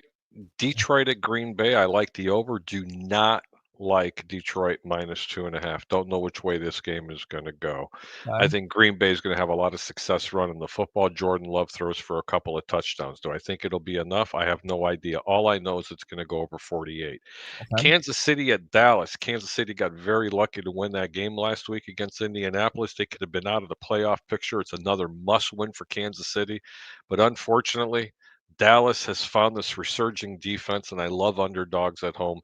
Take Dallas on the money line plus 155 and stay away from the over-under. I have a funny feeling this game might go under. I don't think Kansas City's going to put up a ton of points. Cincinnati at Baltimore is your primetime game. Baltimore is -7 at home. Don't know if Joe Burrow is going to play. I doubt he is. If he's not, lay the wood, lay the 7 points, and play under 52. Under 52 in that game. Friday, Chicago's going to Philadelphia. It's my game of the week. I absolutely love Philadelphia in this game, -7. If you wait till game time, it'll be 6.5. Chicago's just way too banged up on defense right now. They're missing 6 players on defense. Not a starting linebacker or a corner is going to be playing in this game. However, with that being said, Chicago is going to pose some kind of problems for Philadelphia, especially Chicago's offense. Even as great and as vaunted their defense is. Play the over 44. That game's going to go over. Chicago will score anywhere between 17 and 24 points, but I think Philadelphia is going to have a get-right game on offense. Tampa Bay and Arizona, stay away from this game, ladies and gentlemen, and I mean that sincerely, because if Tampa was healthy, they'd be a 7 or an 8-point favorite. There's a reason why they're only 2.5-point favorites. This is the ultimate trap game. They are trying to get you to bet this game. Stay away from the game. Don't like it at all. Houston at Indianapolis. Indianapolis is -4 at home against Houston. Totals 44.5. Don't like the game. Play the under 44.5 itself. Atlanta at the Jets. Here's the 88% rule, Peter. You ready? Atlanta's -2.5 on the road. 88% of the time at game time. If the road team is exactly 2.5-point favorites, you always lean towards the home team. So stay away from the game. I was going to say play the Jets, but I can't even do that. I kind of like Atlanta, but I'm not betting the game. New Orleans at Miami. Miami's -5.5. Stay away from the game. Do not like it at all. You don't know which team's coming up. Jacksonville at Tennessee. Jacksonville's -6 on the road. That's too many points. Don't play it. Stay away. The Rams are at Carolina. The Rams are a 10-point favorite at Carolina. Give me the Panthers plus the 10 points in this game. I don't like any road team favorite in double digits. Never have, never will. Doesn't mean Carolina's going to win, but I like Carolina to cover the points. San Francisco's 4.5-point favorites against that vaunted defense in Cleveland. The total's 36.5. San Francisco's playing very, very, very well. But let me tell you something. Cleveland's defense is on another level. They're even better than Houston's. Don't play the game, though. I'm not in love with it. Minnesota at Seattle. Seattle's 11.5-point favorites at home. Give me the Vikings plus the 11.5. Raiders at the Chargers. Chargers are minus 9.5 at home against the Raiders. I like that game. Lay the wood. The Raiders are in shambles right now. The Chargers should win this game by 20 points. Buffalo at Pittsburgh. Buffalo's on the road minus 3.5. Pittsburgh is reeling. They're getting Aaron Rodgers back. I kind of like Buffalo, but this is not a game the Greek wants to give you. Denver at Washington. Denver's minus 5 on the road, 43.5. Washington's in shambles, but you know what? Take the Washington Commanders plus the 5 points at home. Again, I love home underdogs. And finally, Monday Night Football, the New York Giants at the New England Patriots. The Patriots are minus 7, playing great football. Give me the Giants plus the 7 points. Peter, I appreciate you having me on. And hope you guys have some fun with the picks. Go ahead and make some money, and happy Thanksgiving. Good stuff there. Harry the Greek, professional handicapper extraordinaire. Pay attention because I will edit that up at the end of the show. We'll post it, and we'll see how the Greek does for those Thursday and Friday afternoon games here on the Evolution of Sports Talk Television, my friend. All right? Much love. Take care, bro. All right, there you go. Happy Thanksgiving to you. Let's go out to Ed. Ed, using your second call. Go ahead, my friend. I just want to say happy Thanksgiving. And you know what? I've listened to 2 doctors talk about Baker's injury on YouTube, and they were saying that he can't really do much more to it than what it already is by playing. They will definitely put a brace or something over it so it doesn't take any impact injury. But yeah, I think if he wants to play, I mean, it's more of a pain management thing. It depends on he can play with the pain because it's a very painful injury. And so I think if he thinks that he can play with the pain, I think they're probably going to start him because I just think it's just I think so too. I think it's a big L. I do too. I think it's a big L if they put. I mean, just like what Greek was saying about Bridgewater, the guy's terrible. He's like 2.0. Well, I'm Jameis Winston. Okay, you ain't ready to go there with that, Jameis Winston. Come on now, Ed. All right, appreciate the call as always, Ed. Happy Thanksgiving. All right, happy Thanksgiving. Yeah, I don't think he's Jameis Winston 2.0. I mean, again, I think people, look at the small sample size and they say, well, the offensive line wasn't playing well. You play him against the defense. Let's see what he has against the Arizona Cardinals. Maybe that's a situation where you try it out. That's the reason why you get a veteran backup in the first place. Let's go out to Sun Devil Dave. All right, Sun Devil. You heard those. Buddy. Thank you very much. How do we start off this show, Sun Devil? Thank you for wasting my time. Goodbye forever. Happy Thanksgiving, Peter, man. Thank you, man. What God do you bless most you, man. Be thankful. God bless you. We're definitely blessed to have you, Sun Devil, as always. What are you most thankful for in your life? And what are you we're most going to keep it thankful football for related. In the sports I can talk about family and friends and my work, but well, football you can. related. You can. I can, but we're going to keep it football. Okay. All right. We're going to thank be thankful that Jason Light and Todd Bowles signed multi-year extensions back in last year?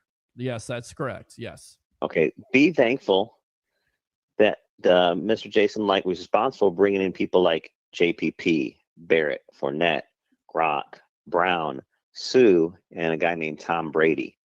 Be thankful that he drafted players like Vea, Davis, Bunting, White, Wirfs, Winfield, and Godwin. Be thankful that he won 5 division titles in a row and a Super Bowl in the last 5 years.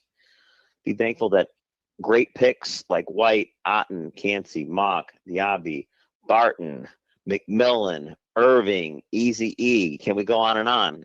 That's pretty good, right? And you want to fire the freaking guy? Yeah, I mean, you gee whiz, you put it out there. You know what you really, these Bucs fans really should do? Yes. Go down to Gasper's Grotto on a Sunday when the Jets play. They have the Jets fans there. Try to be a Jets fan the last 10 years, or even a Giants fan the last 10 years. Right. Look at all the crap they got to deal with. Yes. I mean, I think the Bucs fans are they're just privileged and spoiled freaking brats, man. They are. This guy's done so much. Entitled.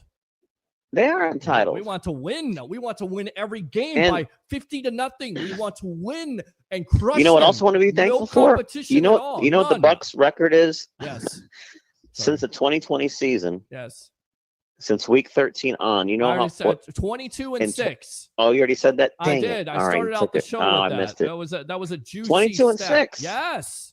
22 and 6. Yes. Be thankful that we're going to get Bucky Irving back hopefully this week. And are we getting McMillan back? I don't know about this week, but eventually it looks like he doesn't have the neck brace, so we'll see how it heals up. And Mike Evans possibly and Kalijah Cansey. Yes. Be thankful that Bucky Irving actually led the NFL in forced missed tackles on 38% of his touches. Mm-hmm. He also gained 609 years after forcing a tackle, which finished number 2. Do you know who was better than him? A guy named Derrick Henry. So he was number 2 in the league behind a guy who's 6'5", 270. And what's Bucky Irving like? 6 foot, 190, soaking wet? Yeah. Yeah. So can you believe that? I mean, look how small he is, and he was number 2 in the league in missed tackles and yards gained after missed tackle. That's crazy. It is crazy, and it's the reason Be why. freaking thankful we got a guy like Bucky Irving. Be freaking thankful we have Baker Mayfield. Yes. Okay, all these Bucs fans need to shut the F up, cool their jets, quit crying, take some Similac, I guess, whatever, since you're crying like a freaking baby, and be thankful we have a great GM, a great coach, and an amazing staff. This team's going to go to the playoffs again. And, okay, the only thing I'll say that I'll have a concern about, if they're one and done in the playoffs, we may have to recess as far as the GM and the coach. Well, but I believe they're going to go to the playoffs. I think they're going to go to the playoffs, and I definitely think they're going to go to playoffs. I definitely think it counts to how far he goes because it will definitely be considered with the Glazers. The Glazers want to win, and they're willing to invest money to win, and they want to see improvement. And I think, again, if you're being fair about it, when Brady was here in 2022 with Bulls' first year, it wasn't great. It was 8-10. They still won the division. They improved on that in 2023. They improved on that in 2024. Can they improve on that again? We shall see. But the proof will be in the pudding, and the schedule is definitely favorable for them to do that. So let's see them go out there and do it and turn it around. We should take care of business. I mean, I know just actually Brissett's going to put up some really big numbers, aerial attack. I think it's really going to come down to Bucky Irving's going to have a monster game when he gets back. Levante David's got to stop Trey McBride. I think Otton's got to make a big game. Yeah. Godwin's probably going to be matched up with Garrett Williams, who's been pretty good, I guess, statistically, about a 75.2 passer rating when they target Williams. Yep. So Godwin's got to become the Godwin of last year, and he's got to be the WR1. And, of course, Easy E's got to be there as well. So I think we're going to have a good game. Start Bridgewater, rest Baker for a week. Bring him back against the Saints, I believe, or the Falcons or Saints next week, right? All right. Good stuff. That's what I got. So, hey, great. We got 4 days of football, baby. Lots of football. Yes, lots of football. Football coming out of your ears. And so I know, listen, go Bucs, go Bulls, I know you're, go Devils. I know you're USF go fan. Bears. What do you think about the Alex Golish report of him going to Arkansas? You think he goes or you think he stays? What do you say? Who are we talking about now? Alex Golish. There was a report today that he is going to accept the job with the Arkansas Razorbacks as their new head football coach, and he's going to leave USF. There has been no final decision. Okay. I didn't. I just first part of it. Well, I mean, God bless. I mean, they want you want to move up in the world. You want a better job. You want more recognition and more responsibility. Yeah, God bless. I mean, we're gonna have Derek Brooks is in charge of. What's he in charge of right now at USF? He's in charge with Rob Higgins there. Definitely, one of the main factors where if Golish leaves, I do believe that John Gruden will be their next coach. I do. I think it will be. Holy cow! That would make sense to me. Okay. The connection there, his name in the Tampa Bay area, what he could do when it comes to recruiting and NIL. I think it's a slam dunk, and I think that'd be great. Yeah, I was thinking about tonight. That would be amazing. The reason why you hired Derek Brooks in the first place is maybe that connection with John Gruden. Maybe that's the reason why you hired him in the first place. That's the reason why. Right. Well, just saying. Do you think Gruden has because remember when you're a college football coach, that's a 365-day year job, man. Yeah. You're recruiting. It's true. When there's no real off season. You're just recruiting in the off season. Same thing you're with on the road NFL. all the time. Same thing with the NFL. Same thing with the NFL. NFL. You're not 300. It's not 365 days a year. Yeah, you're not recruiting off season. Well, you're going to draft meetings, prospects. Right, but you're not traveling like agency. all over the country trying to recruit players and doing team home meetings. And I really think there's more stress in the college level. I mean, God bless him. I'd love to see Gruden as USF. I don't know if he has the temperament and and basically the patience to commit a full 365 days a year at his job. But we'll see. I would love to see it happen. So, hey, great weekend coming up. Let's go Bulls, go Bucks, go Bears, go Devils. Devils got that big territorial cup against U of A. I think the Devils might have a chance to maybe get the Pac-12 or Big 12. I keep saying Pac-12. And then the Bulls still have an outside shot that's kind of slide in. Yes. If Navy loses and if Tulane loses, or if Memphis loses Memphis, tomorrow, okay. or if Memphis beats Navy, Right. and also North Texas loses to Temple, which is certainly possible because their coach just got another job somewhere else, Oklahoma State, Eric Morris. Wow.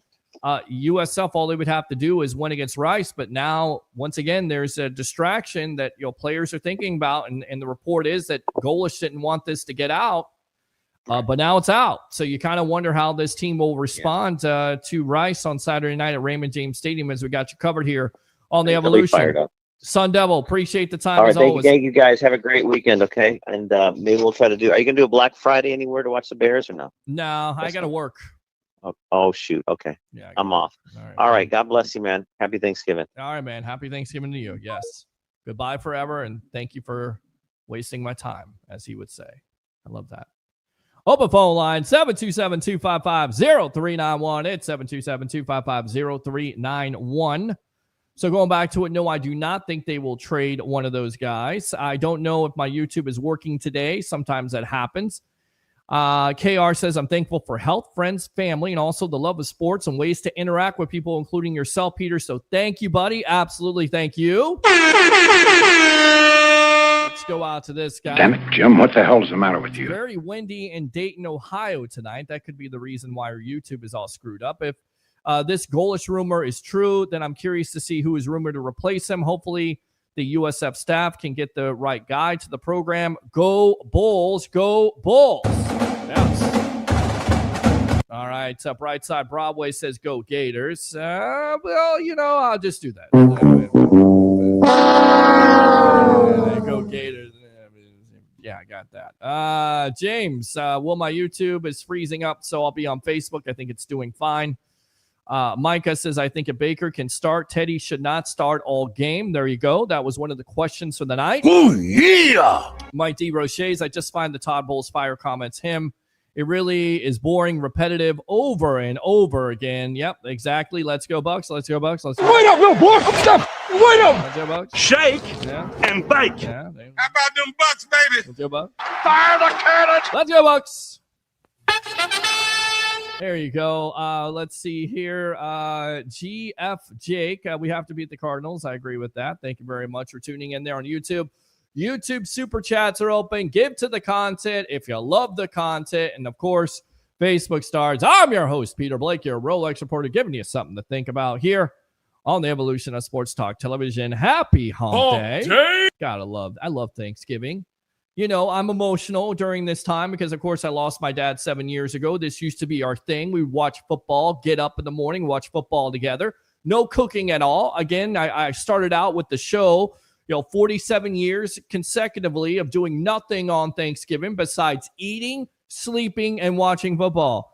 And Dad was around. So Dad's not around, so it's kind of different. But hanging out with my football buddy, Aunt Tammy, hanging out with my mother, it's always a good thing. My sister. Hopefully get a chance to see my nephew, maybe my cousin, Spencer, getting a chance to see those guys, getting a chance to see family, and, of course, watching football.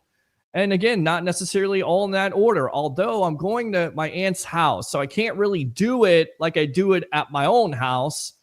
I guess I'll have to catch up on it. We'll see. Hello, Broadway. Go Seminoles, FSU. Jim says Florida Gators, Florida State Seminoles football game this weekend. Yeah, baby. Mr. Williams, Tampa Bay for life, 813. Mr. Williams, I know you were trying to call in before. Call back in. Well, open phone lines, as always, 727-255-0391. It's 727-255-0391. Never jump ship. Let's go, Tampa Bay Buccaneers. Wait up, little boy. Stop. Wait up. Let's go.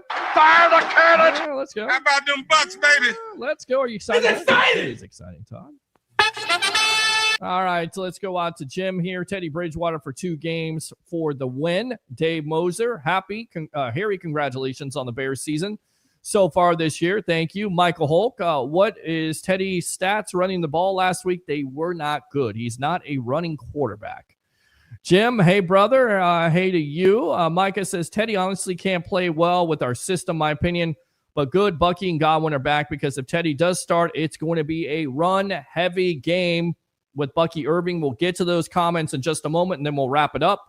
But that's why you got Teddy. If Baker got hurt, let's get Baker rest, see what he can do. We need Baker for the rest of the season and his career. Good thought, Michael. Oh, yeah. Lightning now up 5-1. Cooch with the goal. Oh, yeah, baby.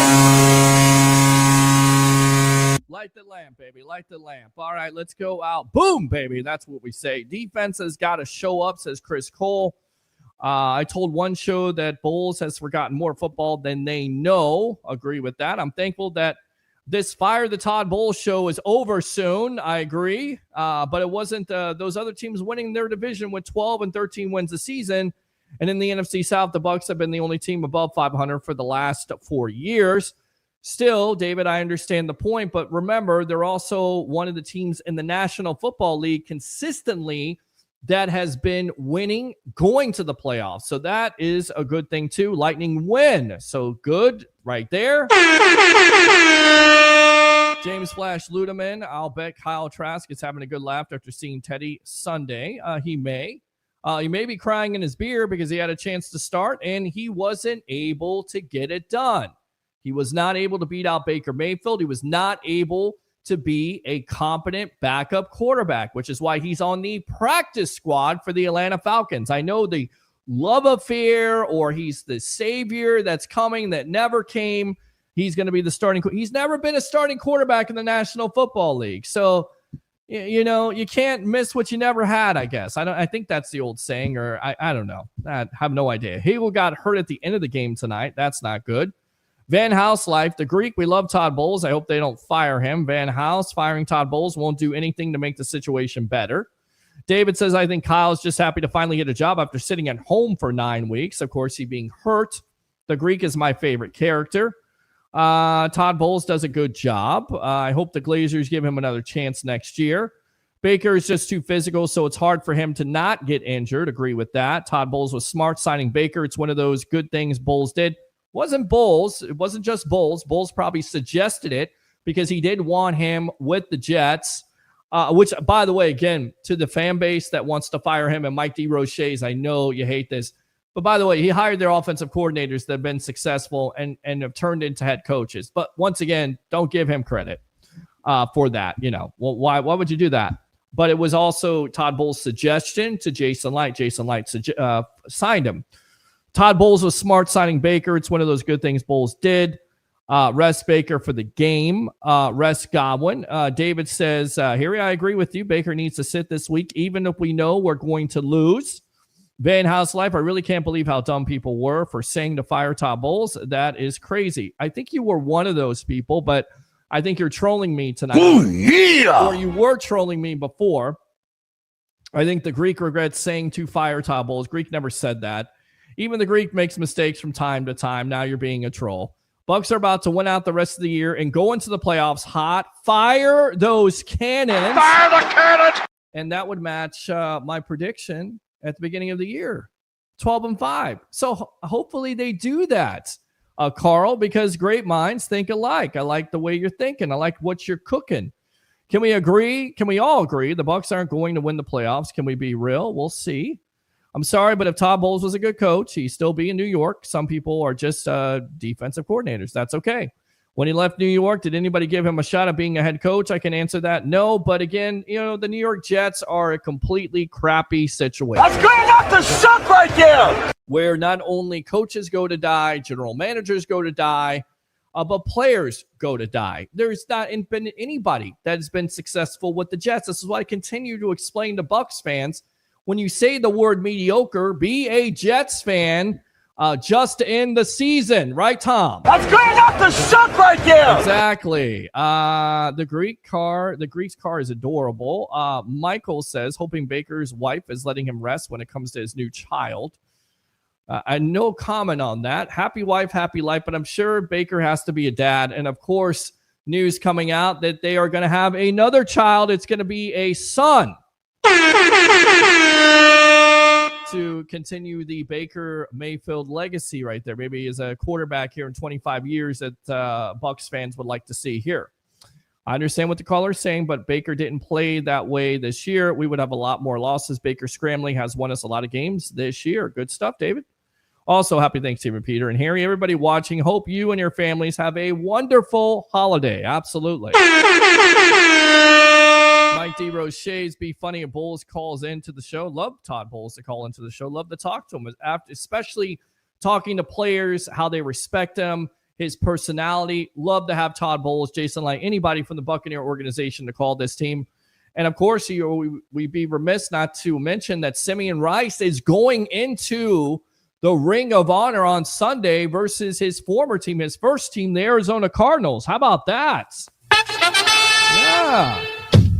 So we'll definitely talk more about that. I'm thankful that the Lightning lead the division, are 1 point away from leading the conference with the injured lineup. That's the same amount as the Bucs. Thank you very much for that. Fan House Life. Bridgewater moved last week like a Tesla robot. Laugh out loud. Ho, ho, ho, ho, ho. I got a Tesla now. Oh, yeah. Be careful. I like my Go Bucs red Tesla. Bridgewater sucks. I'm not saying you're completely wrong. Then how bad is Kyle? Because he beat Kyle out in preseason. So I've been trying to tell people, Peter H. Blake, you know your stuff. Don't listen to the cynics. I will not, Abraham. Appreciate you. Yes! Yes! Appreciate all you guys. I really do. I love you guys. Did the USF coach take the Arkansas job? The report is out there that he is going to. So we'll see what that decision might be after the game. But the rumors continue to swirl. And we'll see how Rob Higgins and Derek Brooks over there at USF respond. But we got you covered. Even more of a reason to tune into the Evolution, because maybe we'll have a post-game show. Maybe we'll have a post-game press conference with some highlights afterwards. And thankful for the awesomeness of Pete and the greatness of the Greek, the smartest man from Chicago. Appreciate you. Yeah. Abraham says in 2023, Bucs exceeded expectations and went to the division round. There you go. Yes, says Abraham. You know I'm right. I've never met a Cardinal fan in my life. Neither have I. Can't wait. And that's actually not true. I will shout out this man, Deputy Pinto, Kurt Pinto, a resource officer in 7th grade. Actually, one of my inspirations getting me into talk radio in the first place. Big time Cardinal fan. So I definitely got to link up with him. Still talking to him to this day. He knew what I was going to do. You guys know what I do here. It's the Evolution of Sports Talk Television. Can't wait to see Rice going into the ring. The Greek is also thankful for his Groucho Marx glasses. That's very funny. I actually like that. Groucho Marx. We need Groucho Marx glasses. Merch, Peter, signed by the Greek. I agree with you on that. We definitely need that mustache. Mark my words. Lose this weekend. The Bulls fire comments are going to be worse. Yes, I know. And Jeremy says, hi, everyone. Shadow is here. Happy Thanksgiving to you, Shadow. So we'll end off on what Todd Bowles had to say, and then also Bucky Irving. Bowles, according to Pewter Report, says it's always bleak on the Monday after a loss, whether you're undefeated or whether you hadn't won a game. Comfort may not be the word, but we understand the most of us have been here the last 2 years and understand what we are and understand what we are doing going forward. Everything is right in front of us, but we definitely have to correct a lot of things. It's definitely in the locker room with us, coaches and players. We're our problem, but we're also our solution. He says, just for them to continually hold each other accountable on the field. The coaches can say it and our leaders can say it, but you've got to do it consistently. Play in and play out. It's getting done for the most part, but we talk about it all the time. We got to coach it better. They've got to play it better, and at the same time, the accountability on the field and the trust. You can just talk. You don't know. You can just talk. You don't know who you're trying to help out there. That has to be better. It's gotten a lot better over the past few weeks. It's been a guy here or there, but if one guy is out of whack, the other 10 don't matter. He also had this to say when it comes to talking about team leaders, team captains, stepping up. He says Levante David speaks up all the time. He spoke up at halftime. He spoke up after the game. Antoine Winfield Jr. speaks up. Vita Vea speaks up. Baker Mayfield speaks up. Tristan Wirfs speaks up. They all speak up. They all talk. We understand we're in this together. No finger pointing. We got work to do. We know what we've got. We know we've got work to do. We know we've got work to do, but we know what's in front of us. If I can talk, a lot of we got work to do. They got work to do. We'll read the Bucky Irving injury comments on Sunday. We'll save that. And again, just so you know, first and foremost, happy Thanksgiving to you. What am I thankful for when it comes to my life? Of course, my family, my friends, my followers, you webheads, you Tampa Bay sports fans, making the sports web dream come alive. Because as I always say, whether we agree or we disagree, you are the lifeblood of what this show is all about. If I don't have text comments, if I don't have phone calls, if I don't have interaction, it is not entertaining at all. It's just me talking to other people. It's just me talking to an empty camera. If I don't have you. So I'm thankful for that when it comes outside of my life and when it comes to sports in general, having some of the greatest sports teams, including the Tampa Bay Buccaneers, coming back for 3 straight home games. We got you covered on Sunday, 10 a.m. What the Buck tailgate will get you ready for Bucs versus the Cardinals. Simeon Rice going into the Ring of Honor. So we got you covered with all your phone calls. And then at the end of the day, live from the stadium, whether they win or lose, 30 to 35 minutes at Raymond James Stadium in collaboration with the JP Peterson Show. We got you covered with the post-game edition. Thanks a lot to all the callers tonight, all the comments. I love you guys. Happy Thanksgiving. Be safe, be well, enjoy the football. Thanks to Harry the Greek.